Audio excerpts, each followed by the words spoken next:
Good morning guys, nandito tayo sa Tireman PH Auto Repair Shop, no guys. So kaproblema lang tong sasakyan natin kasi after natin gamitin sa papunta ng Batangas, after one day pag uwi namin nagpagas lang ako, tapos pag uwi namin ng bahay namalya na. Ako agad dito sa Tireman PH, malapit lang dito syempre doon tayo sa pinagkakatiwalaan natin.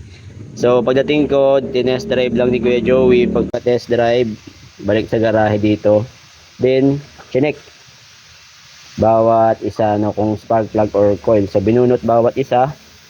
So dito sa una, pagbunot walang respond, pangalawa may respond, pangatlo, pang-apat may respond. So parang nakangatal yung makina niya pag binunot yung tatlo, pag dito hindi. So para makasigurado kung spark plug or coil, pinagpalit niya yung coil. So pagpalit niya ng coil, ayun, dito nag-respond, dito hindi nag-respond. So ibig sabihin walang kuryente yung isang part, no, pero okay yung spark plug. So kung kailangan nyo guys ng mga ganitong troubleshooting, napapagkatiwalaan natin, punta lang kayo dito sa Tireman PH. Located lang sila sa Cabuco, 13 Martires City. Yan, i-wish nyo na lang or i-google maps nyo, Tireman PH Auto Repair Shop. Ang naging pala nito, senyales, nag-iba yung tunog ng tambucho, dugudugudugudugudugudugudugudug.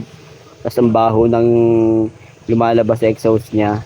Tapos manginig yung makina, tapos yung response niya is mahina, parang mararamdaman nyo yung kalog-kalog. Yun. So yun yung mga senyales ng palyado. So ayan yung mga services ni Tireman, i-post nyo na lang. Okay na siya guys, nakauwi na tayo ng bahay, Ayan, so maikwento ko lang din, meron tayong nakilala doon na isa pang customer ni na sir, at medyo nagkakwentuhan din kami, Shout out kay Sir Jam Peña Flor, Ayan. Kung kailangan nyo guys ng mga banda, pwede nyo siyang kontakin. Habakkuk Acoustic and Wedding Events. Pa-flash ko na lang din dito yung kanilang page. So maraming salamat sa Tireman PH, sa pag-asikaso ulit ng sasakyan natin. Magagamit na natin ito mamaya pagpunta ng Tagaytay.